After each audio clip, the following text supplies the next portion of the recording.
Suite à la nécropsie, on va avoir mis les tissus dans le formol pour 24 heures pour éviter la détérioration des tissus puis commencer la fixation.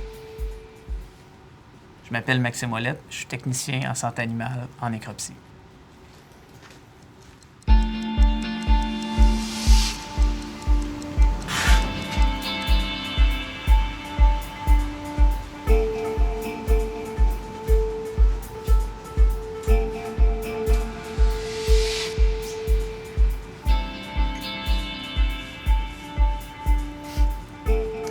Je prépare des cassettes avec la burineuse à cassette afin d'identifier mes morceaux que je m'apprête à couper.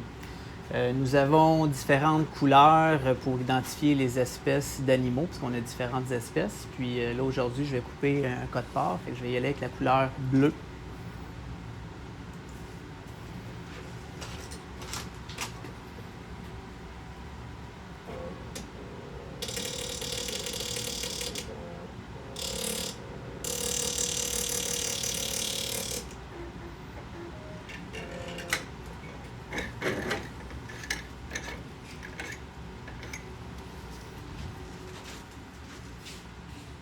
Ensuite, je procède à la coupe des tissus, puis je vais suivre les recommandations du pathologiste avec les observations qu'on a faites en nécropsie.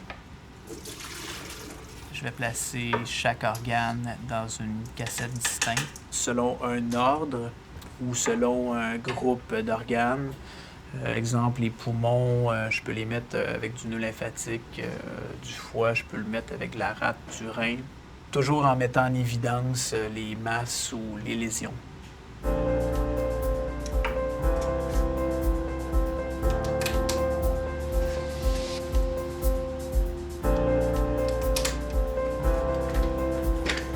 Ensuite, on va les porter dans une station où est-ce qu'il y a du formol avec un agitateur pour continuer la fixation.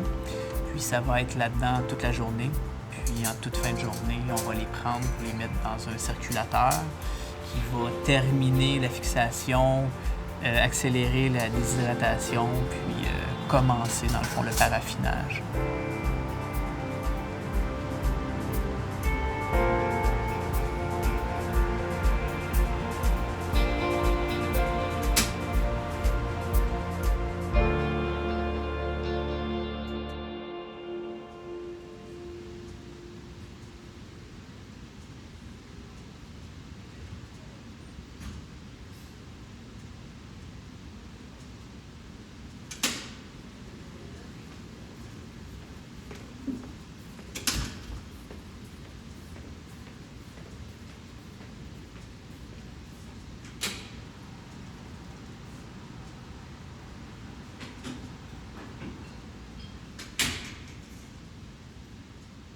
La première chose que je fais en arrivant, c'est d'aller récupérer les échantillons qui sont dans un circulateur pour les amener à être compatibles avec de la paraffine liquide.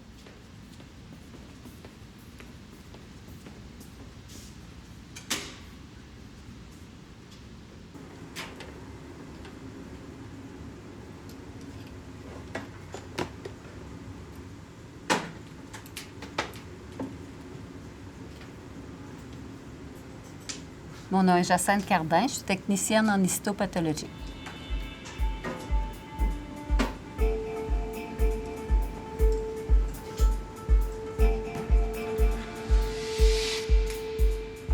Pour le montage des blocs, il s'agit d'orienter les tissus dans un moule, d'y ajouter de la paraffine liquide chaude, qu'on va par la suite déposer sur une plaque froide et faire figer le tout, ce qui nous fait notre moule pour faire une coupe au microtome.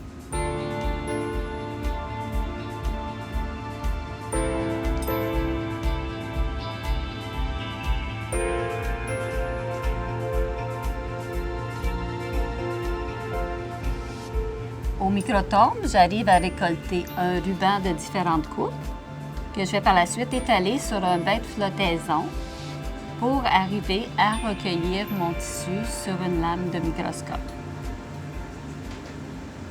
La coupe à microtome s'effectue à une épaisseur de 3 microns. 3 microns étant plus mince qu'un cheveu, parce qu'un cheveu peut mesurer entre 8 microns et 30 microns d'épaisseur. Je peux faire entre 2 à 300 lames par jour de différents échantillons.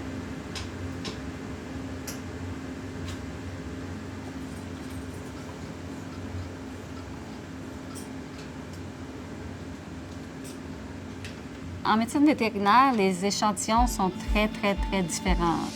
On peut passer d'échantillons d'élevage d'hippocampes, d'élevage de petits poissons d'aquaculture, à des échantillons d'une girafe qui est décédée aux eaux de Saint-Félicien qui est venue en autopsie, à des échantillons pour les producteurs agricoles, des porcs, les élevages de veaux. C'est très varié.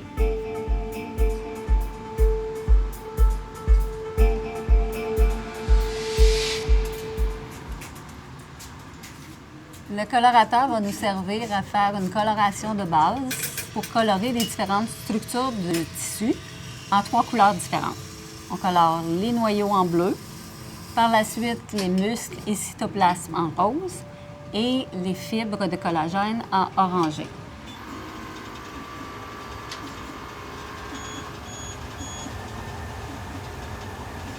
Dans cette étape, on doit aller faire l'inspection des lames. Alors, je dois évacuer toute petite mini-bulle ici, qui se retrouve entre la lame et la lamelle. Et ça, c'est pour conserver la lame pendant tout le temps, pendant des années. La coloration va se conserver et on va pouvoir retourner à nos lames pour faire des projets de recherche, même 30 ans, 40 ans par la suite. C'est très important comme étape de contrôle de qualité.